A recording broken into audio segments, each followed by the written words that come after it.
every actor is different. They all have a different language, and your job as a director is kind of figure that out, right? Mm-hmm. Not necessarily try to figure them out and pinpoint them, and be like, okay, no, but figure out how they work, what they need. This episode is brought to you by the best-selling book, Rise of the Film Entrepreneur, How to Turn Your Independent Film into a Money-Making Business. Learn more at filmbizbook.com. I'd like to welcome to the show, Matthew Gentile. How you doing, Matthew? I'm great. How are you? I'm doing good, man. Thank you so much for coming on the show, man. You wrote me an impassioned email to come on the show and tell everybody first of all how you found me and what the show has done for you, because I always love kind of sharing those stories with the audience. Yeah, well, as we were saying, I found the show in 2020 in COVID. I was in a phase where I just wanted to listen to as many podcasts as I could with all the time we had in our hands, and this one ran straight to the top of my list because I saw your episode with my mentor and dear friend Judith Weston. And I thought you just did an incredible job interviewing her about her process, and how she works with directors and actors. And, Judith is such an important person to She's me. wonderful. And so many filmmakers have benefited from her wisdom. I just had a consultation with her recently for my next film. And, she of course just blew my mind and pushed me, and she's such a deep thinker about film. And I thought your interview did a really great job getting to the heart of it. And I've seen filmmaker friends of mine, film school alums like Chloe Okuno and Max Barbacow, who I went to AFI Film School with. I've seen them do great interviews with you promoting your film and I promoting their films. And I just think what you really specialize in is getting to the core of, indie films, how we make them, how do we get them out there. But like you said, you cut through the delusions about the film industry. And I think they're just real conversations with filmmakers. I feel like when I listen to your podcast, I'm like having coffee with the person you're interviewing. I appreciate that. I'm a fan, and as I'm doing the press rounds for this movie, I thought, oh, I got to get on that one. I have a few on my list, and I'm like, I want to get on that one. I want to get on that one. So I'm glad you were so receptive and had me on. Yeah. I appreciate it, man. I appreciate it. I try to.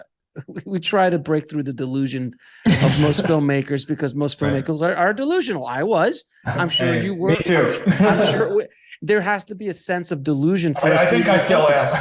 I think I still am. Look, to get into the business, you have to be delusional. To stay in the business, you gotta have to be kind of delusional. There is this level of delusion for us to even do or try to do what we're doing, because it's insane. It's insane to get a movie off the ground, shot, filmed, and then when you're exhausted, then you got to find distribution, and then hopefully you'll get a check, and hopefully someone will give you another job again. It's just this. So there has to be a healthy amount of delusion, but healthy amount, not a unhealthy amount, which is what I generally run into, which I was extremely unhealthy with my delusion for quite some time, for a long time. So that's why I can speak about it so clearly. I hear you, man. So Matt, first question, brother, how and why did you want to get into this insanity that is the film industry? Well, the story I typically tell is when I was 12 years old, my father showed me Dog Day Afternoon. And 12 years old. Yeah. It was the 80s. It was the 80s, kids. It was 80s or 90s. How old? You look young, sir. How old are you? It was early 2000s. I'm 32. Oh, okay. So, all right. So yeah. I look younger. People think I'm in my 20s, but no, I'm 32. I saw Dog Day Afternoon when I was 12 in the early aughts. And it was a film that just completely blew my mind. To the point where my father showed it to me, I kind of said to him, hey, I want that. Give me more of that. And, that led to Godfather and Pulp Fiction and all the films I grew up loving. But so that movie really spoke to me. It was set in Brooklyn, where I grew up. I'm from Brooklyn, New York. And when I saw the film, I was so captivated by Al Pacino in his performance. It just really, I felt sympathy for him, even though he was going around a bank putting the gun in people's faces. I felt so much, like when he finally gets caught in that last shot of the movie, when it's all on his face. It's just everything about it spoke to me. And I was into theater as a kid. I was into film, so I was into the arts, and so acting was something that was kind of on my mind. Writing stories was on my mind. So I had a creative energy within me, but I didn't know where to necessarily put it or whatnot. But finally one day, this is still age 12, my mom and I grew up in New York City. We're walking down the street, and they used to sell at these on the streets. I don't know where you're from, but New in New York York. City, you're from New York also, yeah. So they used to sell these on these street stands. They would have scripts like that were printed with like the covers on them. When I went back in the early 2000s, I saw that in front of like NYU and those, like they have like Fight Club and Pulp Fiction, like the bootleg scripts basically. Exactly, like they printed off like Drew's Scriptorama and like put a cover with the like I'm not colored one. Sometimes they put the poster like, but it was black and white version, right? Or like or some generic still from the film. Like I think Dog Day Afternoon, it was the picture of like him holding the woman holding Sylvia outside the bank. So I saw this script on the street stand. I was like, oh, they had all these scripts. And I saw Dog Day Afternoon. I was eyeing it. And my mom sees that. And so she bought me the screenplay for $10 as a Hanukkah present. And I took the screenplay, I read it, and I had a VHS and I watched the movie. And I read the script, I watched the film. And that was the first time I saw in my own life that like, oh my God, words on a page could become images on a screen. And I was just really fascinated by that. And I loved the screenplay architecture. Frank Pearson, who wrote the script, was, one of my favorite writers. Cool Hand Luke, I saw shortly after, and that also became one of my all-time favorites. I know Ryan Phillippe, who's in the movie, said that Paul Newman and Cool Hand Luke was the reason he became an actor. So, I think there's a lot of, these movies, and Frank Pearson was an incredible screenwriter. And he actually was also the artistic director of AFI. But he passed right before I started as a student. So, Dog Day Afternoon was kind of that one movie. And then there was another film watching experience that really kicked me out the door. Senior year of high school, my English teacher showed Akira Kurosawa's Ran in a King Lear class. And it was a class it was actually a class that was interesting. This teacher was cool. He did a class that was called King Lear to Endgame. So it was Samuel Beckett's Endgame and King Lear. And about existentialism and all that. And when you're 17, you're an English kid, you're like, oh, this is so mind-blowing. And I loved King Lear as a play, but the film, Ran, just shook the box. And it's funny because when I saw it, we saw it in like segments because it's high school. So they show you like 30 minutes and it's a long movie. So it took like 4 weeks to watch Ran, but I couldn't get anywhere. So I was like, I really want to finish Ran like so badly. But seeing Ran, and more than that, reading about the process of how Kurosawa made that film, how he was 75 years old and he was going blind, and his wife, who he had been with his whole life and career, had just passed away, and he mourned for 2 days and then went back to filming. How he built castles and blew them up and like for real, and the costumes and the extras and I just thought the madness of this was so interesting to me. And I just, he quickly became my favorite director of all time. He still is. I have a Seven Samurai poster on my apartment. I just love Kurosawa more. I love a lot of great directors, but that's my all-time spirit animal guru. I will tell you that I own 2 autographs. One of them is Akira Kurosawa. No, what do you sign? I have. When we get off, I'll grab it. It's sitting over there. I'll grab it and I'll show it to you. And the other one's George Lucas, which I got on a Star Wars lunchbox personally. And that's his disciple. Yes. At the world premiere of this film, American Murder, I world premiered at the Taormina Film Fest in Sicily, and Francis Ford Coppola was there showing The Godfather the night before my film screened. And I got to meet him, and I asked him about Kurosawa and like his stories, and they were great. He's telling me about how they would like go to the steakhouse and talk for hours. And, oh my God, I could only imagine.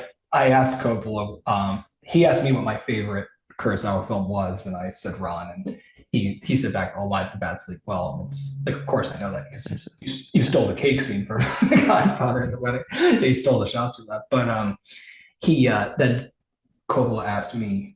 He was going like, okay, so you've seen this one, and then basically he goes for me like, Kurosawa made I think 30 feature films total, something like that. So he basically goes about 12. I've seen them all, and then he gets to one and I haven't. I'm blanking what's called. I'll look it up for you after. But it was really funny. He stumped me finally, and I was like, do I lie and tell him I've seen it, or do I just tell the truth? And I told the truth. But it's apparently a lighthearted comedy one that he did. I mean, he just made so many incredible films and masterpieces.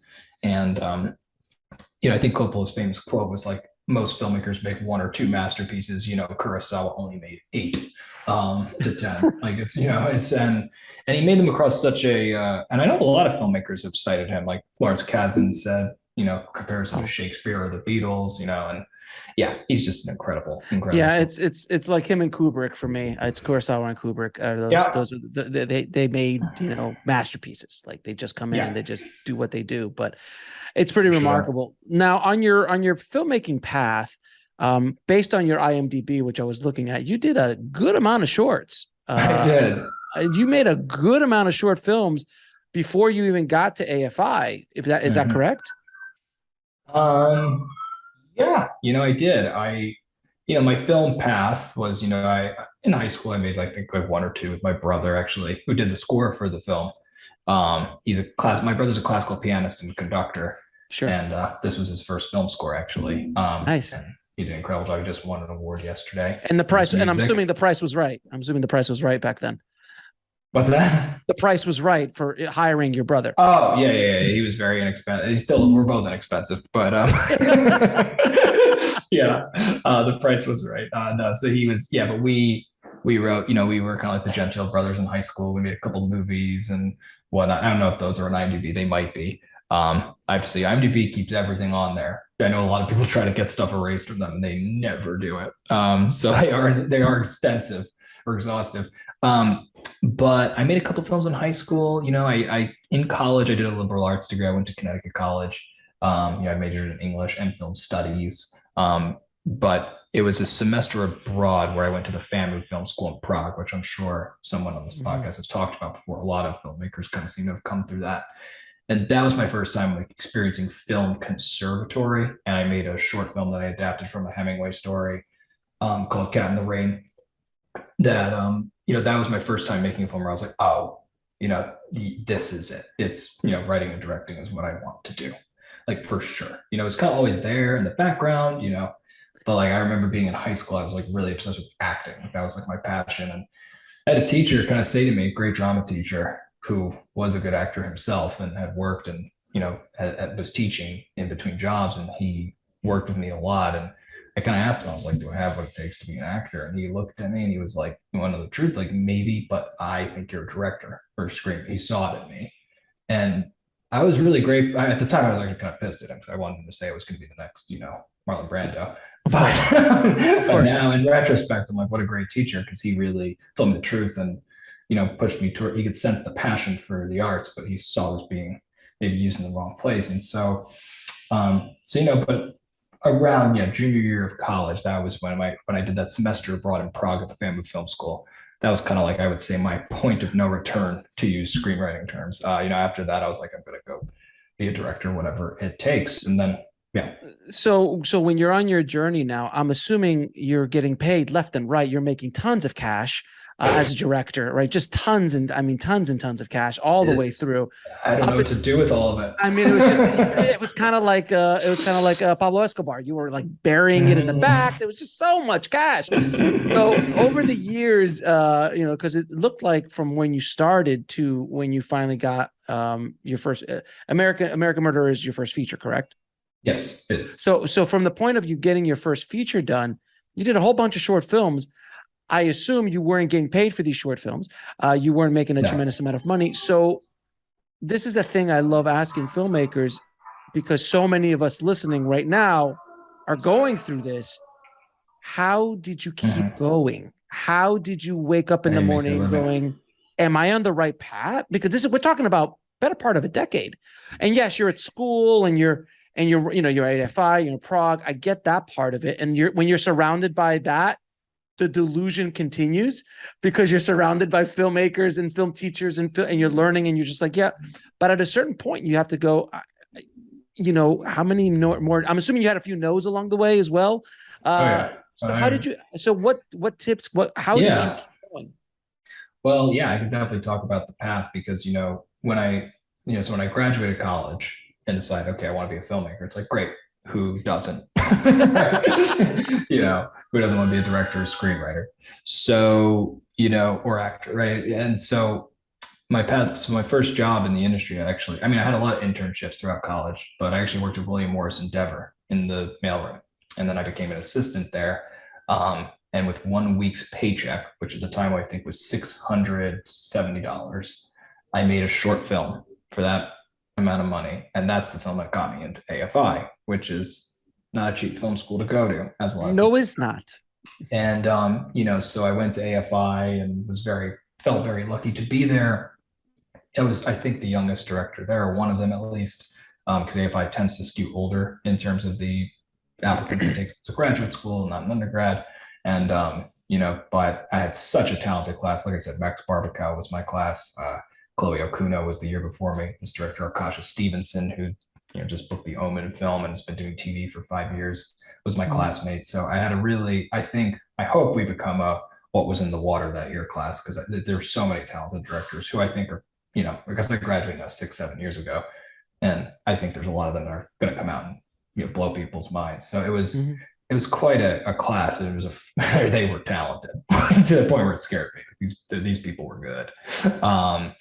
And so, but you graduate film school, and in my case, I was quite lucky. My thesis short. Well, what's cool about AFI actually is your first year you make 3 what they call cycle films, where you make them really cheap, and they make them for like $5,000 budgets, right? And you go out, you shoot them in a weekend, you come back, you edit them, and then you screen them for your peers, and they tear them apart, assault you and up on stage in public. My first press conference for American Murder in Taormina, which went very well, only reminded me of it just from the physical act of walking up onto the stage to be to be talked to or ask questions. But in the case of that class, narrative workshop, you specifically would go up on stage. And a lot of filmmakers have talked about how it just made them, throw up on the way to school or whatnot. But it was really great, honestly, though, because it really prepares you for the industry. Because when you do a test screening of a movie, after that, nothing really faces you. But it was an incredible opportunity. But so you graduate film school, and in my case, my first 3 films I made that year were not overly exceptional. My third one was my best, so I was getting better. But then you make a thesis film your second year, and for me, my thesis film, Frontman, which was probably at this point like short film 6 or 7 in the game. That one really opened a lot of doors. Won the Student Emmy, got a lot of festival traction. And I had the opportunity, actually, I was paid to do 1 short, but very little money by AFI to come back and direct Lawman, because the director the year below me had dropped out and left the team. And so they needed a director. So they paid me like a TA salary. And I was able to do that. And that was actually my first technical, directing for hire job. It didn't feel like that because it was a movie I was extremely passionate about. But that, was the first time I think I got paid to direct. And, when I graduated film school, I kind of was in a bit of an awkward place. I was like, do I, because I was an assistant before, I was like, well, do I go try to be an assistant to a director again? And I had some kind of almost there. And I think that's a totally valid path that I know a lot of people have done. But what I was sensing was I kind of needed to embrace the indie film hustle and the entrepreneurial way of, support myself, get through this work, but don't work for someone, like an A-list director, because you're going to be working for them 17 hours a day. You'll have no time to work on your own stuff. And because I was having traction with my films, I was like, I need to work towards getting my first feature made. And so, I did, when I graduated, I did all kinds of gigs, from, I did reality TV under a fake name. I did these awful cooking shows. I did Alan Smith, something like that. Yeah, I think it was Sean something. But yeah, and I did whatever I could, to keep the lights on, live really cheap, ate ramen a lot, and would write my scripts, and then I'd be like, oh, I need to go do another gig. But finally, what actually ended up sustaining me through my years up to American Murderer was script reading.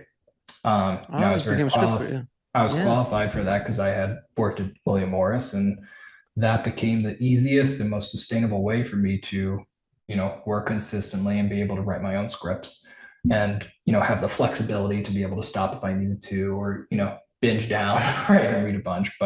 And it also was, for me, script reading was my screenwriting school. AFI was my directing school, and script reading for. I can't say the sites right now because, you know, they like anonymity, but, you know, think big screenwriting competitions or, you know, sites like that. And, you know, they were my screenwriting school. They really they gave me a way to support myself so that like without them, I don't think I would not be here.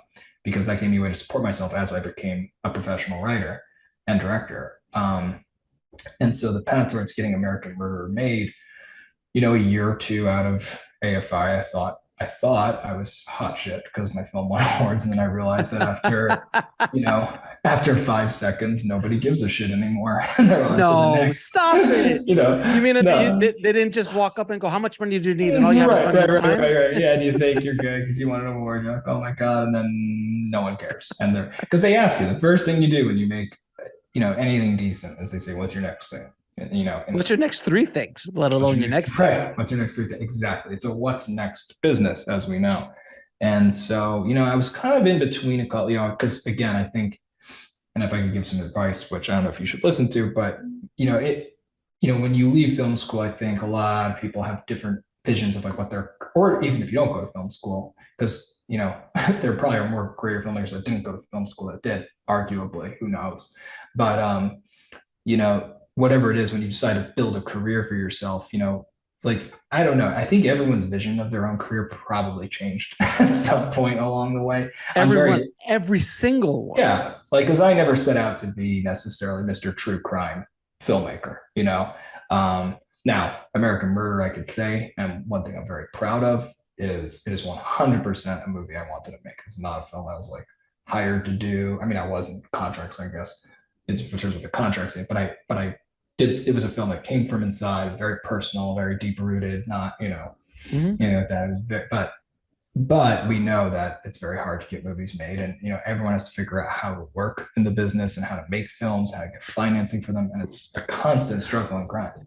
So that was my next question. How did you get American Murder off the ground? Because you have a really great cast. You know, I won't ask you the budget, but it looks good. It doesn't look like you made it for $5,000. So it was all made for $5,000. It was all made for $5,000. Yeah. We sold it for 50, and I'm done. And I'm out. Highest sale you've never heard of. Exactly. The highest sale ever for a $5,000 movie that you've never heard about. I signed non-disclosures. I can't even talk about it. But how did you get this? I know you did a short film version of it. And that I'm assuming, because that's a myth as well, that so many filmmakers are like, I'm going to make a short film version of the script, and hopefully that's going to get me to the feature. I did that multiple times in my career. It never worked out. But it does work for some people, but I've heard, and most of the times it doesn't work because it's just so damn hard. So how did you get this thing off the ground? How did you get your cast to agree to work with a quote unquote first time director? Totally. All that kind of stuff. Yeah, no, that's a great question. And so basically, you know, going back, I was 2017 or 2018. I'm thinking, what is my first feature? What will it be? You know, and there were a couple, like I was thinking maybe go, you know, try to make something like, you know, I was very inspired by the Duplass brothers, who's, you know, I like their films by sensibility. As you could probably tell from the trailer, there's absolutely nothing like that at all. But I really like their stuff, and I loved what they've had to say about indie film. Just go out and do it. So I thought, okay, maybe I could make something for like 10 grand or 50 grand even, right? And do a Kickstarter or whatnot. But, you know, I didn't quite have a story that fit that budget exactly. So I was sort of like, And then there was a film that actually, you know, an agent had sent to me that was like a home invasion thriller. That was like, you know, maybe like a small budget, but an offer to direct something. But, you know, the script needed work, and the writers of it didn't really like want to change anything. And so I realized, I was like, if I shoot this, I'm just going to be a traffic cop basically. And I'm not really going to have any, like, you know, not going to be contributing much. And so I kind of left that project, which, you know, people might get like, why are you doing that?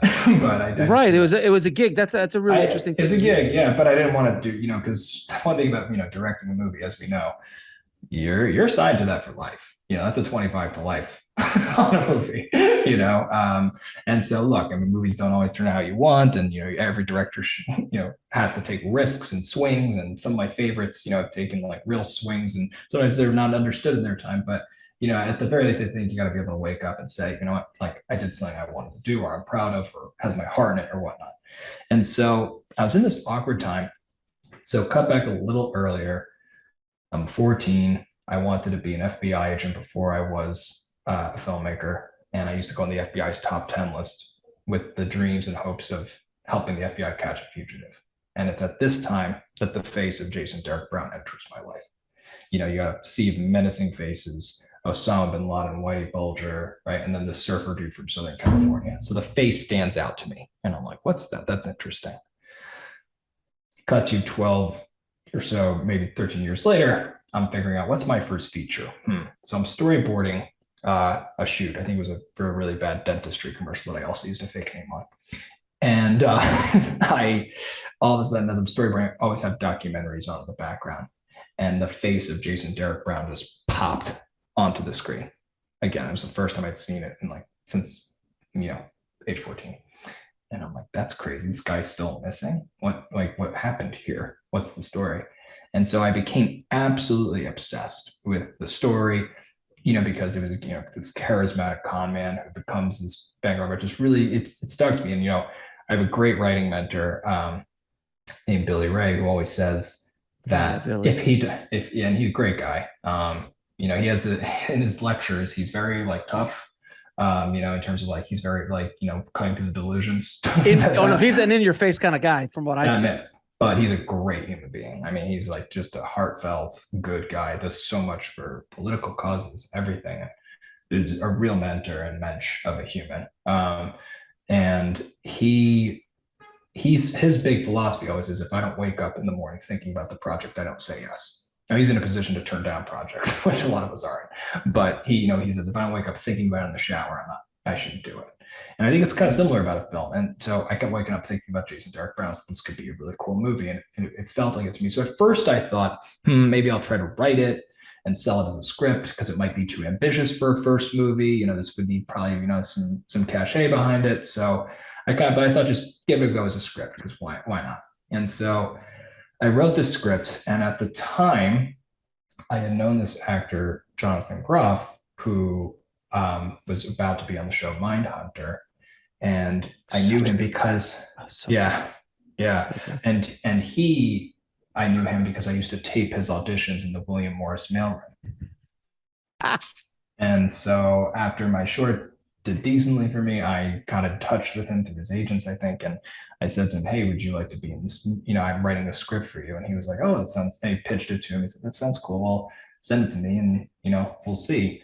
And so he read it a few months later. He really liked it. And, but I don't think his agents did. And he wanted to do it though. And so we kind of were like, I was like, great. So I have this guy and he's got a show that's about to come out with David Fincher. That's pretty cool.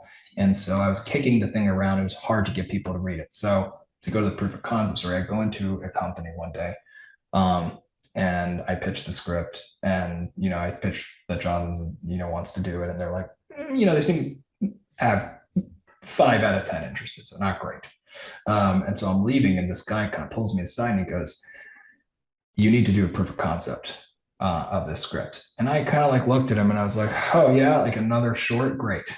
You know, that's the last thing I want to do right now. I've done at this point maybe 8, right? I'm like, you know, how many more shorts can I do? What am I going to need? What do I need to prove? And the guy said a very smart line, which said, you've proven you can direct with those shorts, but you have not proven you can direct this. And I was like, damn, that's pretty smart. So he gave me kind of a different instruction though. This guy really kind of he was like, but don't try to make a short work as a short, right? Because like what makes a great short film, and I honestly, even though some of my shorts did win awards, I would say I never made a great short film personally. I made some very well made ones, possibly in areas for the time of being a student. You know, I didn't make Pioneer by David Lowery ever, or Curfew by Sean Christensen. Like, you know, those were shorts that really, like, you know, had that, or even Martin McDonough's short that really broke them in. Like those shorts had like real, you know, payoff structure, all that. Right. My shorts were like good trailers for features. Right. So that's exactly what you needed. That's exactly what you needed. And so I went for American Murder. I decided just to shoot one scene. And we shot one of the climactic scenes of a SWAT invasion. We did it all in one shot. And I got Jonathan to do it. And when I shot that scene and put it up on IMDb, all of a sudden Mindhunter dropped, and then a lot of people were interested in reading the script and wanting to know about it. So the guy was totally right. The script did become a really valuable calling card. The short became a very good calling card for the screenplay. However, it did not walk me into a deal. So I would say that I think what you were saying earlier is accurate, in that it can help you get a step ahead, but it's not necessarily going to secure a thing, because what happened was then people were reading the script. By that point, it got a lot better. So people were interested, but some were interested in me not doing it because it was like ambitious and like, we'll take the script and run with it. Thank you. But I wasn't interested in that. And then two different producers / companies kind of came into my orbit that were very supportive of me directing it. And that was Traveling Picture Show Company. My producers, Kevin Corrigan and Carissa, and Gigi Films, Gia Walsh. Those two came at me from different angles around the same time. They now debate who came first. It was Gio, like Kevin and Carissa. And they saw my short, they read my script, they saw my other shorts, and they were like, okay, we'll develop this with you and we'll go through a process and we'll get it out to the right actors. And they really helped me, because that process of working with them, we developed the script for a year, roughly, I think. And it was an option for me, and they were giving me notes, and I was doing rewrites, and that was my professional writing school, right? And then after that, we finished the script, and are like, okay, it's ready to go out for casting now. Awesome. And it's March 1st, 2020. So at that point, we're thinking, we don't know where the world's going to go. We're thinking, yeah, we'll be filming in, the third quarter of 2020 and get an actor touch and let's go. And then it didn't really look like it was going to happen, for a little while. But what I decided to do in the pandemic, I had remote work as a script reader. So I was, fortunately, I was able to keep working. But in my off hours, all I did was prepare with my team nonstop, my cinematographer, and I shot, listened to script 6 times. I've worked with her on all my thesis shorts, and same with my editors. One of them was doing pre-visualization with me on all the set pieces. So we were like, let's Hitchcock this thing. Let's map out every shot and be ready to go for tomorrow. And it was nice because it helped keep people's morale up in a time when it was not great. And then, we were getting, in terms of, the big thing about getting this movie made specifically, because it's really all about the character of Jason Derek Brown, was getting the right actor. And by this point, Jonathan was no longer available. He was shooting The Matrix and millions of other things, because Mindhunter blew him up into exponential proportions. He's the nicest guy, and we had the most amicable party for the project. But now we needed to find our Jason, and Tom Pelphrey came onto my radar because my producer Gia Walsh was watching Ozark, and she said, "Matthew, this guy is dynamite." And I had actually never watched Ozark. So I was like, okay, I guess I got to watch Ozark. And I did. It's great. Oh, no, it was a great show, but he was phenomenal. And it was very clear that he was the guy. You have a lot of people on lists in this business and whatever, but it became very quick that he was the right actor to play this character. The physicality, the right, range and all of that. And so we sent him the script. He became attached, and then once he got attached, the other actors came around. Ryan and everybody else started to come. So you had producing team helping you put this whole thing together. The financing, I'm assuming they helped to put together as well once the cast came on. So you had a team around you putting this together. That was all. Yeah. No, I mean, I could take credit for writing the script and directing the movie. I cannot take credit for financing of that, and I had very little to do with that other than giving them the material they needed. Exactly. So all right. So you're off and running. You're making your film. Is there a day, as directors, we always have that day that everything comes crashing down around you? What was that day for you, and how did you overcome it? I love that question. I've heard you ask that one before, but I don't know if I was prepared for it. So I'll be on the fly. The day when everything came crashing. I mean, look, you know how film is. Anything that can go wrong will go wrong. The first day we filmed a scene that took place on a boat party. So we were to film, and the first thing we shot actually was quite easy.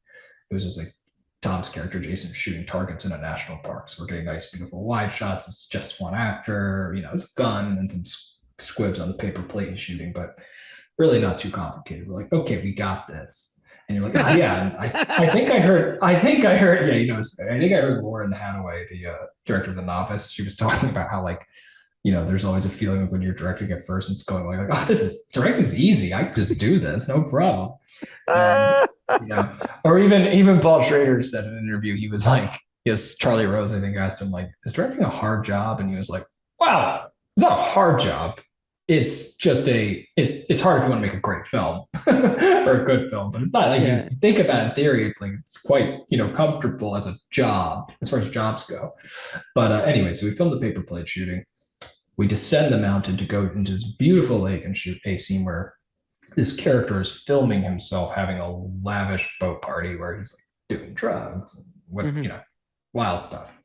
And we get to the boat, and the winds start blowing us 40 miles per fucking hour on the lake, and they're spinning us around, and boom, boom, boom, boom, boom. And so I'm like, oh my God, we're not gonna have sound. We're not gonna, also, it was a small boat we were filming on, so the only crew that could be there were me, my cinematographer who was operating, and our sound man and my ED. So it was 4 people on the boat crew, and then 12 or so extras and lead actors. So it was just and it was funny because as I was walking to the set, I see trailers, I see honey wagons and stuff, and I'm like, oh my God, this is like a real movie. We're making a real movie. Like I'm here. And then I'm on the boat, and my camera operator is hanging on the thing, and the sound guy's trying to get in, and I'm like, it's film school still. Nothing changed. It's the same shit. The honey wagons and trailers are fooling nobody. It's exactly right. It's the same. It never changes. You're still chasing the day. You're still just sneaking under the radar. You're trying to get like every day's like robbing a bank, and you're just trying to get the shots you need, because we filmed the movie quite, in 22 shooting days. So it's an intense shoot, and a lot to get in with action elements and SWAT invasions and murders. Yeah. It's not all in one location either. So it's like no, we had 27 locations, 22 days. So it was a pretty intense. It was an intense shoot, but honestly, though, I gotta say, as hard as it was, and intense as it was also incredibly rewarding, because here we were in this time. We filmed, December 2020, November 2020. And did some second unit early 2021. So we were filming pre-vaccine, pandemic. Right. And we were getting to do what we loved. My cinematographer, like I said, was my classmate from AFI. My editor, was also, both my editors were classmates of mine. So to be able to do, my producers, I'd known by this point, by the time we started filming, for at least 2-3 years. So, right. I'm getting to basically make a movie with my friends, on a pretty, for first time director, quite a nice scale.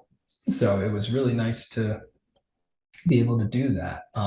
And, so even though it was insane, and with a cast that far exceeded actually, to answer your other question, how did this cast come together? I mean, if, by the time we were making offers to people like Ryan, Phillippe, Jacki Weaver, and Idina Menzel, or Moises Arias, or Shantel, all these people would have, if it wasn't COVID, would have probably been busy.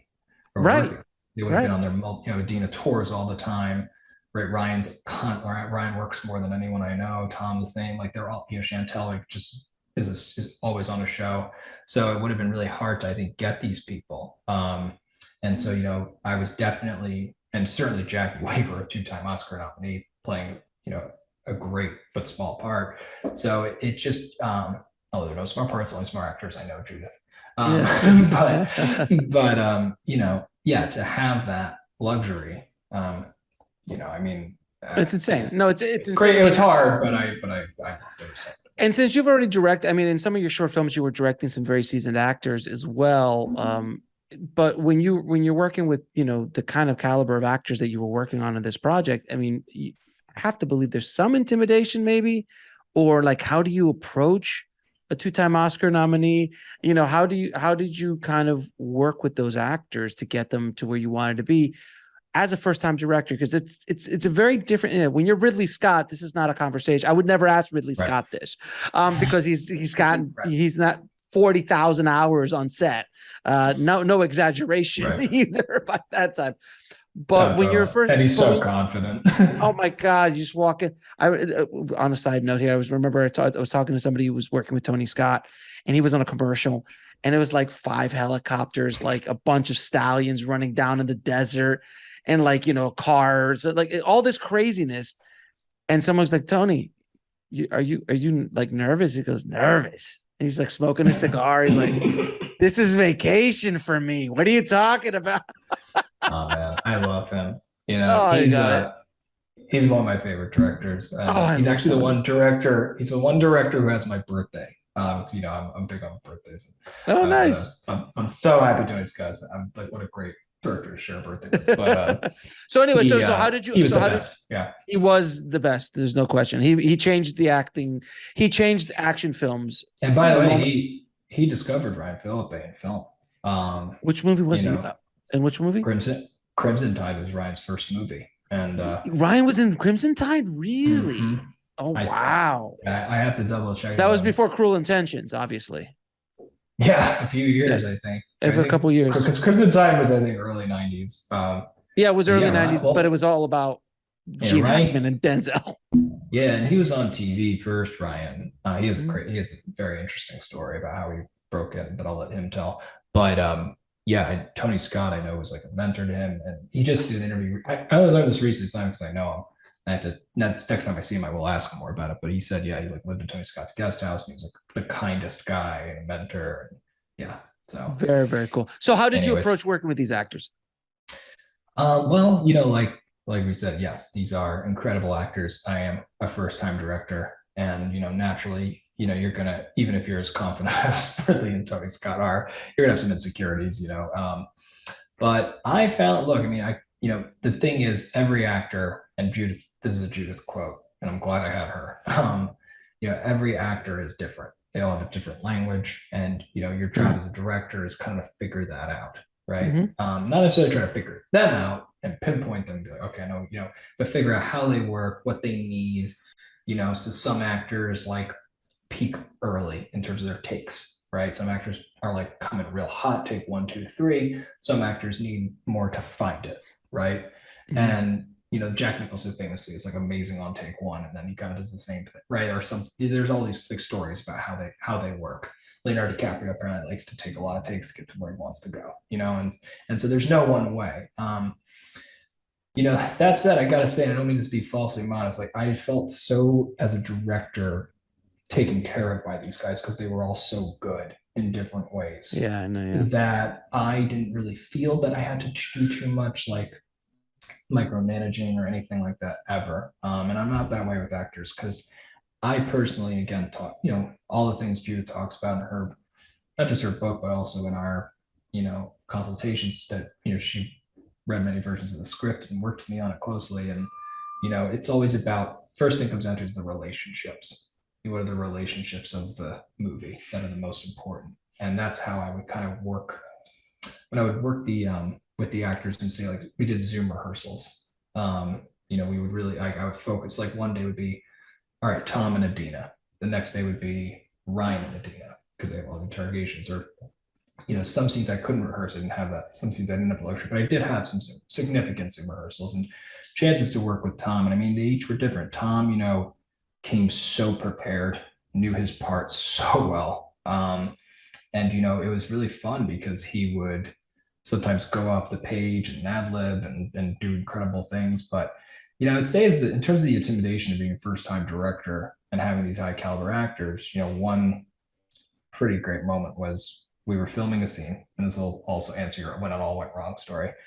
You know, we were filming a scene, I think really midway in the shoot. Things seemed to be going quite well overall. You know, there's always sometimes, but overall, it's like we're making our days, we're getting good stuff. You know, the actors are great. And then we're filming one scene with the 3 actors. I talked about this on the commentary, where they just like, the scene wasn't working. You know, it just, you get there, it was written, you know, we know, we read it in a rehearsal, we talked about it, and then we get to the set and it's just not there. Like something about it's awkward, not right, the tone's off, you know, they don't feel present, they're struggling to engage. So I couldn't really tell what was going on, but I took the 3 actors aside and I said, and these were all great actors, and I said, listen, something's wrong on the page. You know, I failed you. I don't know what, I didn't get it right. I'm sorry. I wrote so many drafts of the script, but this scene seems to have stumped me and us. So can you help me? Like figure out what's up here and how can we make this work? Like, what can I do? I can rewrite lines for you right now. Like, what do we need? And the actors all looked at me, and some of them were new that day too. And I think it helped them really lower their guard. Like, okay, this guy's going to work with me. And we figured it out, and the scene plays beautifully, you know? And so I had moments like that, you know, where it just was like sometimes just, you know, being like I had everything in this movie in my mind, like so prepared, storyboarded the whole thing, rehearsals, you know, the COVID prep. It's the COVID. It's called the COVID prep. The COVID scene breakdowns of every scene, costumes, wardrobe, every little thing that I could think of, I did. And then, you know, you get there and things change. But, you know, I think something Jacki Weaver said to me, because every actor I worked with, I made a point to ask them either whether it was in the rehearsal or the phone call before, you know, they come to set, because I do think it's important to try to meet actors before they show up in some way. Sometimes it's not possible to meet them in person for a coffee, but if you can do that, I think that's the best. But I called up, you know, I remember talking to Jacki. I would always ask them, how do you like to work? That was always my number one question. If I didn't get anything in, get that one, right? How do you like to work? What can I, you know, and then I would also ask them, because a lot of these people, you know, Tom was coming from David Fincher, right? Ryan has worked with Robert Altman and Clint Eastwood and has stories about them, you know. Shantel was some of the best TV directors, you know, Jacki, David O. Russell, and like, you know, the heaviest of heavy hitters, right? So, you know, I would ask them, like, in your experience, what do the best directors do? You know, and something they all basically actually said the same thing, which was the best directors are prepared, organized, but flexible. That was the recurring answer. So they would always have a plan, you know, they would have their shit together more or less, but they were also flexible for changes. Because I think that's like, sometimes people are just, and especially writer directors like I know you are, you know, we get like, you know, we can be very protective of our work, you know, so I think having that flexibility to let people's ideas come in, but also there's a danger of being too flexible, right? No, you gotta guide them in. Yeah, you gotta think, and then you're not really making a movie anymore. Yeah, you're just like, right. Let's do that. Let's do that. Why not? Let's just try it. And then you're like, we've only done a quarter of a page. Exactly. Third of a page all day. Sorry, we didn't make our day. There's one scene in the movie, you know, that I always love asking directors is because this is a very awkward scenario for directors, is the love scenes. Man, how the hell did you shoot some of these love scenes in the movie?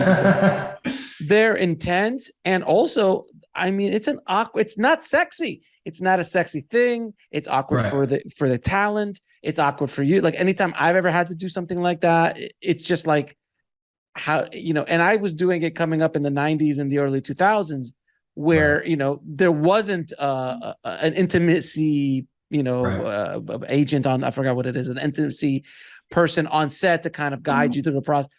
How do you approach that scene, and how do you make the actors feel comfortable, and do you clear the set? How do you work that? Absolutely. And I was not scared of the action, but I was a little scared of that. Right. Because it's rough. Like, you know, it's a rough thing.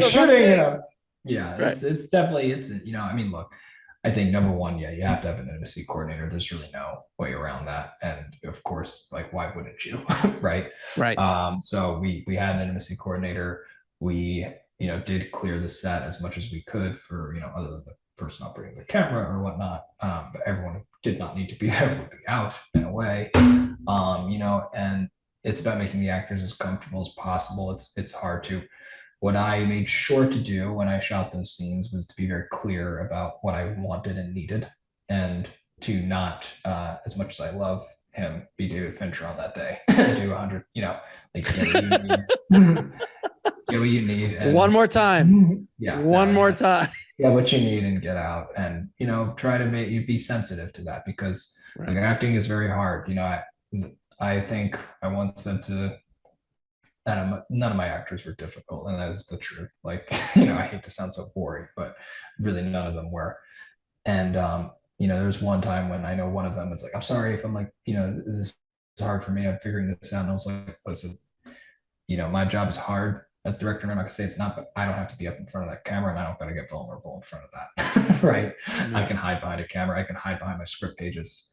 You can't. You got to be vulnerable and truthful, and to get yourself to that place is very hard. And an intimacy scene really is no different. It's just, it happens to be a physical component. So it's just, it's important, I think, to be sensitive to people and making sure they have what they need, and hiring the right people to do the job.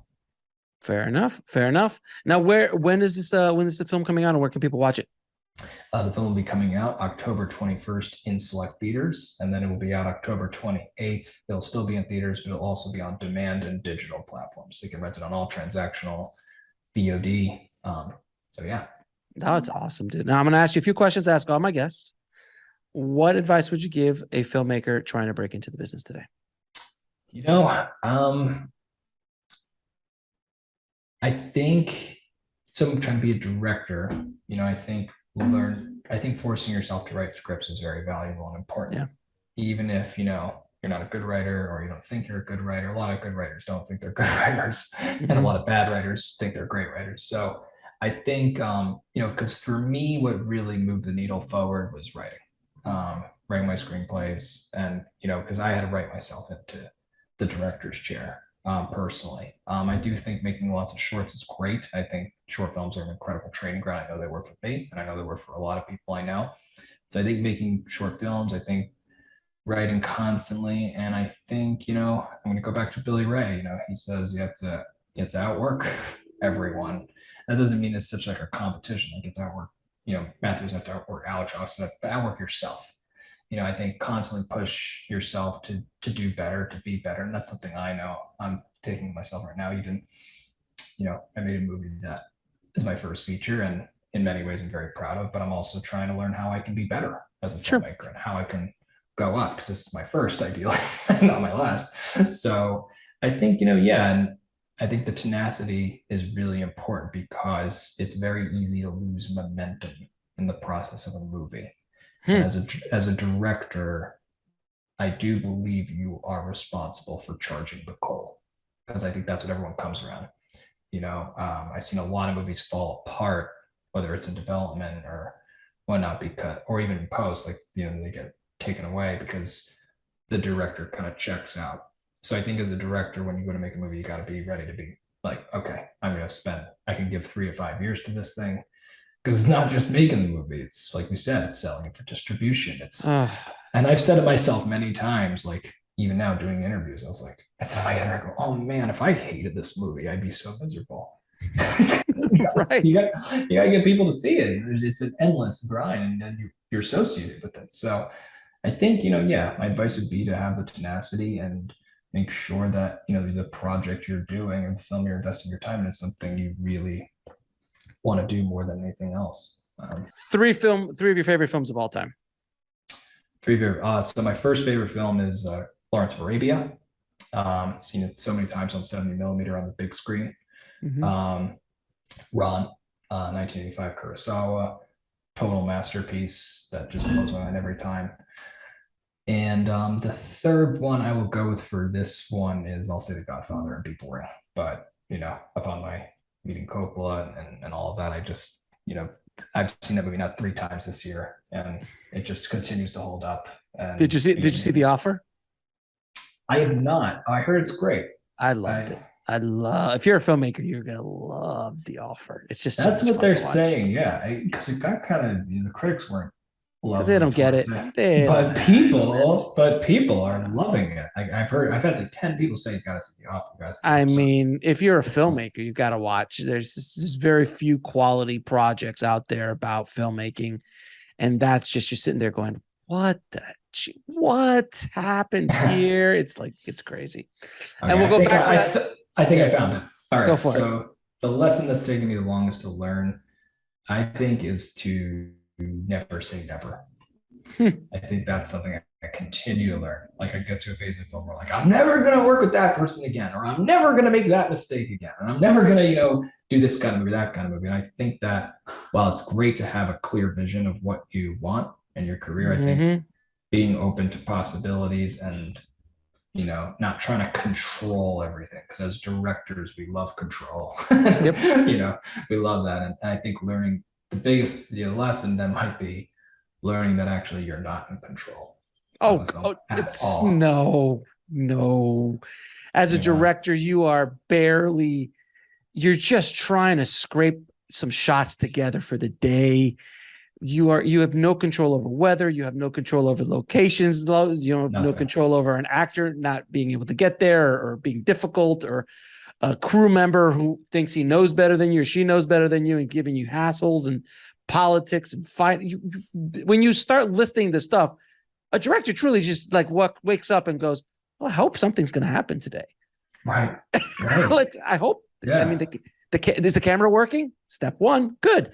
Everyone here? Step two. Good. Oh, where's food? Is there no food? Okay, no food, no lunch, everybody. Okay, so now we got to figure that out. Like, it's just very little you can control. But when you're there, it's a carnival, man. We're carnies. It's a carnival. But it's this insanity that, as I call it, the beautiful sickness, that once you get bitten, it's with you and you can't get rid of it ever. And it makes you do insane things. It does. No delusions about that, man. Yeah, it's but it's a play. I mean, to be able to direct and write, and like in some regards, I don't think doing a movie at 100 million is very different from doing a movie at 5,000. Like, it's all there. There of course there are differences, but it is, at the end of the day, it's storytelling and it's narrative and it's art, and finding a way to make things work. You look at the biggest directors talking. Like, I love listening to interviews with Scorsese, and he's still talking like he just started. He's like figuring it out. Or Spielberg too, the same thing. He's like, I wake up and I have no idea what I'm doing, or I want to call in sick. Right? It's So I think being able to embrace that being out of control is something that I'm going to have to keep learning. And I'm sure you and our listener and your listeners are too. And I forgot what director said this, but that I interviewed on the show, but it was one of these big, kind of heavy hitter directors I've had on the show. And they were telling me that, I was doing this movie. It was like $100 million movie, studio movie. And then we went down the street and stole this shot. I'm like, you what? He goes, yeah. We just, like, between takes, everybody was setting up, and I just grabbed a camera at my DP and the actors and went down the street and just stole these shots. I'm like, you're stealing shots at $100 million? He goes, yeah, dude, it never ends. And I'm like, this is great. Because you think, you're sitting there in your reclining chair like Peter Jackson was in Lord of the Rings. And it's just like, no. You always have a day to make. You always have. There's never got pages. You got pages. Never enough time. Never enough time. Never enough money. Never enough time. Never enough money. But we're here, and that's why we love doing it, man. Matt, man, I appreciate you coming on the show, brother. Congratulations on your new film, and I wish you the best with it. And keep making movies, man. Keep doing what you love doing, and getting these stories out there that you want to tell, my friend. But congratulations. Seriously, you are at the top 1 to 0.1% of all filmmakers. You made a movie, and it's, with a budget and with a cast, and that is good. And it's a rare thing in this world that we live in. So be very proud of yourself, my friend. So thanks again. Alex, thank you so much. And thank you for all that you do for filmmakers and for the films you make too. So thank you. And thank you for having me. It's a real pleasure to be here. And this was a great, fun interview.